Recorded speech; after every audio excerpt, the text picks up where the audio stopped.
Hi guys, good morning. I'm here again another day to my day in life routine, going to you know hi guys, good morning. Ito na naman tayo. Papasok na naman ako. 6 hours lang ako magtatrabaho ngayon. Holiday ngayon dito sa Amerika. At yes, double pay. I'm so excited, yes. Ang pasok ko ay 8:30. Nandito na ako ngayon ng alas 8 dahil gusto kong lag maaga. And then, ang labas ko ay 2:30, yes. Okay. Talagang, tsaka nga pala, gusto ko palang magpasalamat na na-reach ko na din ang aking 1,000 subscribers. Yes, kahapon lang. I am so happy. Yes, excited ako. Ang nakakatuwa, ang galak na galak ako, yes, sa aking 1,000 subscribers. And ngayon, ang kailangan ko na lang bunuin is yung aking 4,000 watch hours, which is malayo pa. Yes, nasa 400 pa lang yung aking watch hours. And then, kailangan ko pa rin bunuin yung aking, public shorts views or till 3 million. So, Ginoo, okay lang ko kaya marireach yan. Yeah, but that's okay. Basta nagpapasalamat na lang ako. Nagpapasalamat pa rin ako dahil na-reach ko na nga yung aking 1,000 subscribers. Ang saya-saya. Yes. At ngayon, ay bago ako pumasok, meron tayong i-share na yung aking, ang tawag dito, reaction video sa nabasa ko. Sabi niya, minsan, feeling ko yung pahinga dahil sa mental health para lang sa mayaman. Pag nasa middle class and below, parang iyak lang tapos kayod uli. Girl, naranasan ko yan noon nung in my early 20s. Grabe. Kasi nga, not just early 20s, even before pa nga nung growing up. Kasi nga, hindi naman ako or kami lumaking mayaman, Nung bata pa lang ako talagang as in wala. Yes, zero. Yun. So, lumaki ako in my mind, habang nagkakaisip ako at tuluyang nagkaisip, lumaki ako sa survival mode, yes.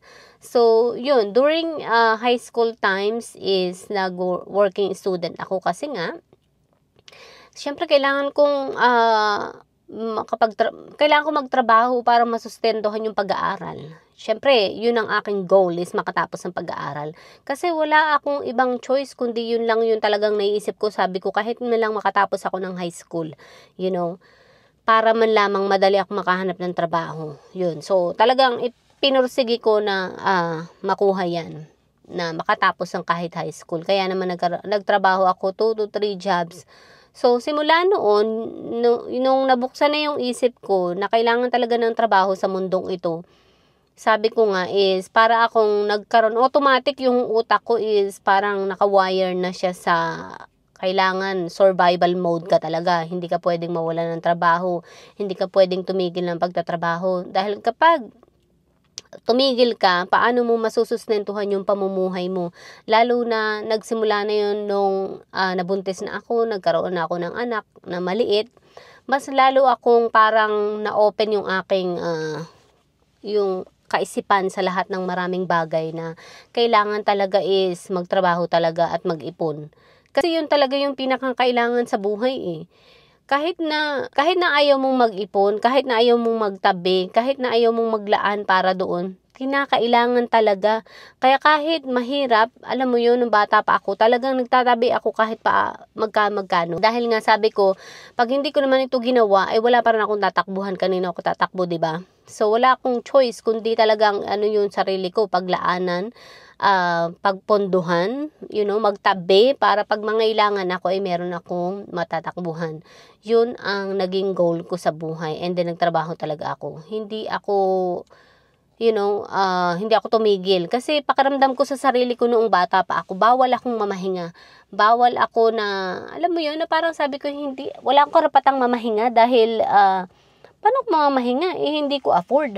Tsaka pag namahinga ako hindi ang tawag dito, kahit mamahinga ako, magpapatuloy pa rin yung mga sa buhay ko, mga kailangang magpatuloy sa buhay ko. Hindi ako pwedeng tumigil.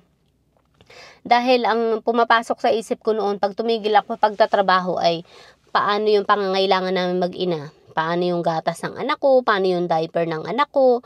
Paano pag Pag tumigil ako pagtatrabaho, paano yung gatas niya, 'di ba? Paano yung pagkain namin? Paano yung lahat ng mga pangangailangan namin? Sabi ko, hindi ako pwedeng tumigil. So, pag tumigil ako, hindi na dedede yung anak ko, 'di ba?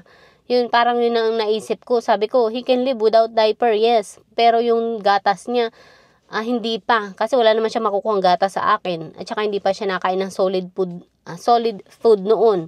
Sabi ko, and then kapag nakain na siya ng solid food, paano naman yun? Wala naman kaming kakainin. So, sabi ko, hindi talaga ako pwedeng tumigil. And then pag nagtrabaho naman ako, pambayad naman doon sa pagpapaalaga ng anak ko, 'di ba? Kaya talagang sabi ko sa isip ko, anong kailangan kong gawin? Hindi ako pwedeng mabuntis kasi pag nagbuntis ako, madadagdagan yung anak ko, mahihirapan na naman akong kumilos, mahihirapan na naman akong magtrabaho, sino na namang mag-aalaga, and then kung mabuntis na naman ako, another gastos na naman, 'di ba, sa pagpapaalaga sa bata para makapagtrabaho ako, 'di ba? So another na naman pag-budget. Hirapan na nga ako sa pag-budget sa aming dalawa, 'di ba? Sa isa pa lang na anak. Kaya sabi ko, no, it's not a good idea na sundan ko pa yung anak ko. And then yun nga, lagi akong ahead na sabi ko hindi pwede kasi darating ang panahon mag-aaral yan. Pag nag-aaral na yun, isa pa rin gastos. Kaya sabi ko hindi ako pwedeng mamahinga. And then kahit ngayon, sabi ko nga na maganda na ang buhay ko ngayon, hindi pa rin ako pwedeng mamahinga, yun ang nasa isip ko. Pero nakakapahinga ako, sa pamamagitan ng day off, or mag-leave, ganyan. Kahit pa paano is nakakalib ako. Maswerte na ako ngayon. Yes, talagang I'm so thankful na ngayon dahil kahit pa paano nagagawa ko na yan. Itong nabasa ko, yung sabi niya, hindi daw applicable sa kanya. Dahil hindi talaga siya pwedeng kumuha ng leave kasi nga hindi pa rin niya afford. Dahil kung nasa bahay siya at nakalib siya, mga gastos pa rin noon, hindi daw niya afford yun. Hindi daw niya afford na mamahinga talaga. So, I guess I am so, maswerte na din dahil nagagawa ko na yun ngayon, okay? Ngayon, nakaka-relax na ako. Nakakakuha ako ng leave, magpapahinga sa bahay pag pagod ako sa trabaho ko. And then, nasa bahay lang ako. Tapos, kung hindi man ako umalis or magbakasyon sa ibang lugar, sa bahay lang ako magre-relax. Magluluto ng paborito kong pagkain or magluluto ng gustong kainin. Yun, para sa aming mag-ina, ang sarap ng ganung pakiramdam. O kaya, mag-shopping ako, lumabas ako mag-shopping, nagagawa ko yun, walang problema. And kung hindi ako pumasok ng ilang araw or isang linggo is okay lang, na-afford ko pa rin.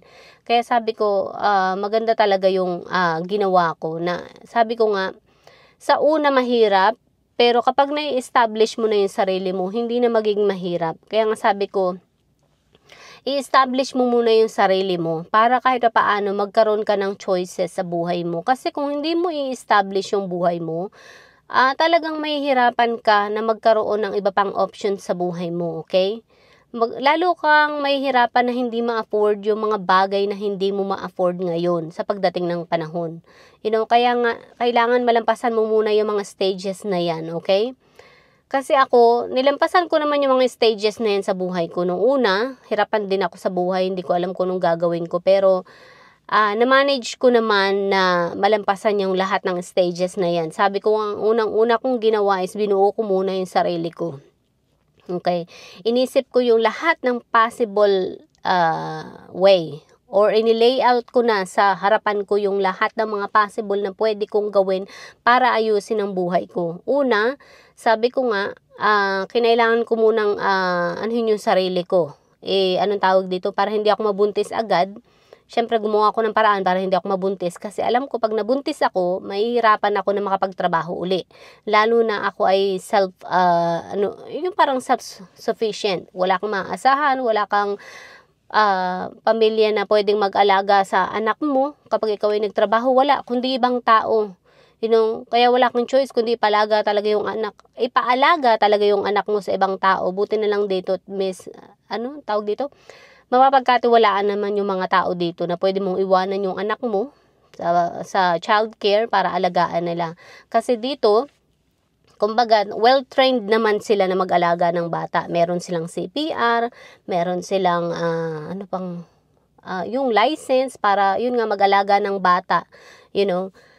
Kaya, hindi ako natatakot na iwanan yung anak ko sa kanila. Aalagaan talaga nila yung anak ko. Babantayan talaga nila. So, meron silang talagang mga nagbabantay sa mga bata.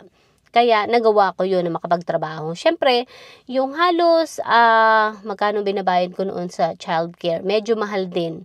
So, ang binayad ko is parang, wait, sandali lang ha, kwentahin muna natin. Halos 1/4 ba? 1/4 ng sinasahod ko is napupunta sa childcare noon. Pero wala akong pakialam kasi may natitira pa rin naman. Sabi ko sa sarili ko, sa una lang to, sa mga unang taon lang to mahirap. So kahit nung bata, nung maliit pa yung anak ko, ganun din ang ginagawa ko.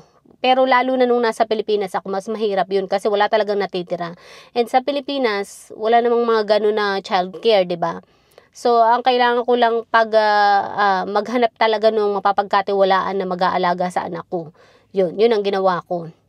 Kung meron ka mapapagkatiwalaan, make sure ipaalaga mo sa babae, yung anak mo, lalo na yung anak mo yung maliit pa lang. Ako, mas tiwala ako sa babae na ipaalaga ang anak ko kaysa sa lalaki, okay? Babae talaga yung aking pinag-aanuhan. Yung pinagkakatiwalaan na mag-aalaga sa anak ko. Yun, kahit palalaki yung anak ko. Yes, kasi, at saka walang ibang mag-aalaga nun, kundi yun lang talaga yung pinagkatiwalaan kong babae. Yun, wala nang iba. Kasi wala akong tiwala sa iba din. Kasi mahirap na sa dami ng nangyayaring hindi maganda. So, yun. Hanggang sa makarating ako dito sa yun nga, nung nasa Pilipinas ako, nahihirapan ako doon sa gastos kasi nga, sobrang liit ng sahod, halos wala talaga natitira sa sahod ko. Tapos nung dumating ako dito sa Amerika, kahit pa paano, meron namang natitira. So, yun ang itinatabi ko. Sabi ko, okay, ang 1/4 ay mapupunta sa anak ko. Siyempre, sa pagpapaalaga sa anak ko, mga ilang taon ko lang naman gagawin to. So, yung mga natitira is yung panggastos namin, expenses namin ng anak ko.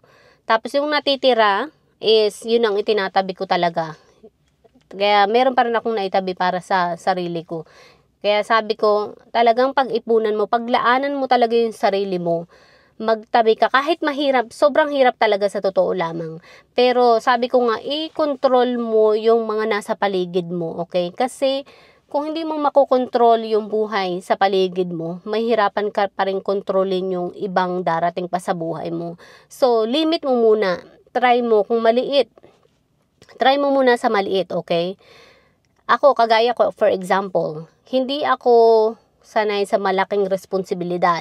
Kaya kailangan ko ng maliit lamang na responsibilidad. Kaya nga pinili ko na magkaroon lamang ng isang anak para mas madaling ma-maintain. Para ako at ang anak ko lamang ang kailangan kong intindihin, okay?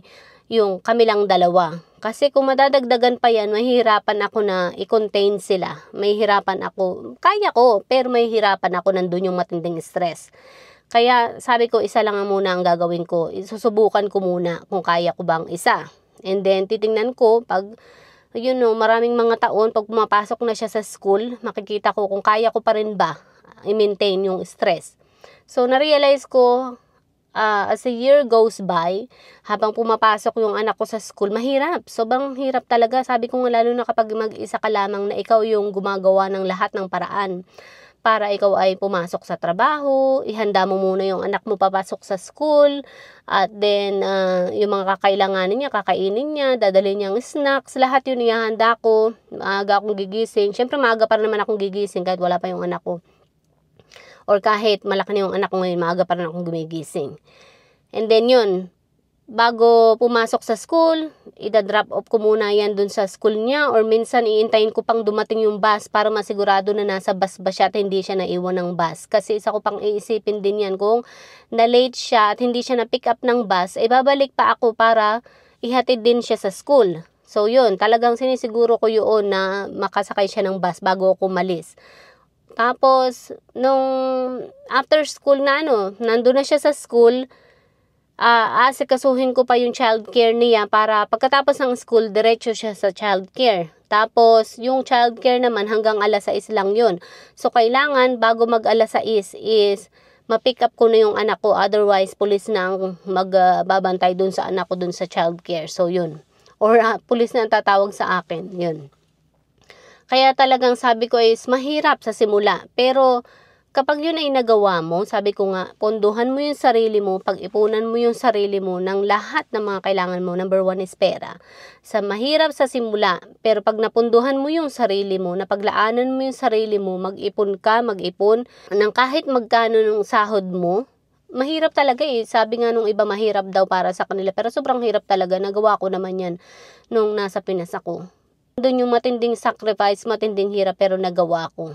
And then, nang dumating ako dito sa Amerika, ganun pa rin ang ginawa ko. Kung anong ginagawa ko noon, yun pa rin ang ginagawa ko pagdating ko sa dito sa Amerika. So, nagtatabi ako, nag-iipon ako.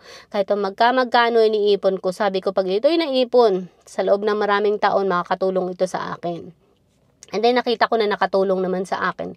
And then, yun, hanggang ngayon, tingnan mo, nakatulong pa rin siya sa akin. Kaya talagang yun ang gagawin mo, establish mo yung sarili mo, at sabi ko sa iyo, magkakaroon ka na ng choice in life, magkakaroon ka na ng pagkakataon na mamili, makapagpahinga. Yung parang hindi mo naiisipin na kapag namahinga ka is paano yung mga bills mo, parang ganyan. So darating ang panahon na magiging maayos din ang lahat pag nagawa mo yun. Okay, hanggang dito na lang dahil ako ay papasok na. Alright, bye!